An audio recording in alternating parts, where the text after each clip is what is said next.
แต่ก่อนผู้สิไปหน้ามาหลังกับลูกหลานผู้ฟัง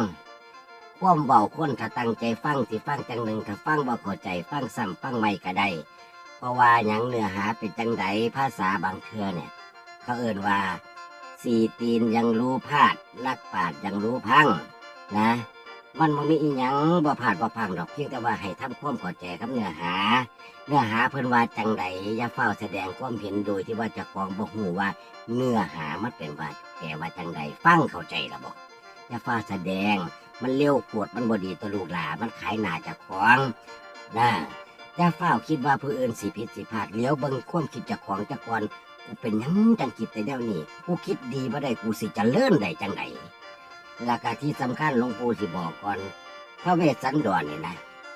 โดยเฉพาะเป็นนิทานเด้เพิ่นเป็นนิทานแต่งมาตั้งแต่อยู่อินเดียพุ่นนะมามีเรื่องล่าวต่ออีกเที่ยนึงก็เพียอยู่ศรีลังกาอยู่ศรีลังกาเป็นภาษาสิงหอนแปลมาพี่หลังจากนั้นพระพุทธเจ้าปรินิพพานถึง 1,000 ปีถึง 1,100 ปีต่อมาอีกเพียมาโพอยู่พี่โพอยู่เมืองกำมะลาไสฟ้าแดดส่งย่างพี่นะจังหวัดกาฬสินธุ์เฮาพี่อำเภอกำมะลาไสฟ้าแดดส่งย่างคุดพ่ออยู่ในใบเสมานะก็มีเรื่องพระเวสสันดรนะตอนหนึ่งครับรู้สึกว่าจะมีเรื่องของพระมโหสถตอนหนึ่งซึ่งสมัยก่อนพระเจ้าสิจารึกไว้ในใบเสมาเกี่ยวกับเรื่องราวพระพุทธศาสนาเนี่ยเพิ่นสิบันทึกไว้ในหินในสลักศิลาในใบเสมาสถานที่ที่เป็นคือสถานที่ที่เป็นสาธารณะที่ร่วมกันทำคุณงามความดี หรือซุมือนี่เขาเอ่นว่าวัดนั่นนะ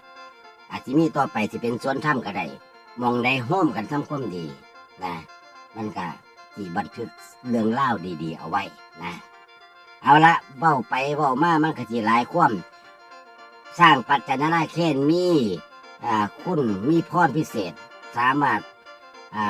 ประทานพรเป็นปัจจัยถึง5 ประการมีปัจจัย4มนุษย์และมีปัจจัย5เป็นสลิงคารทิพยสมบัติเป็นสมบัติแห่งเทวดาพร้อมนะ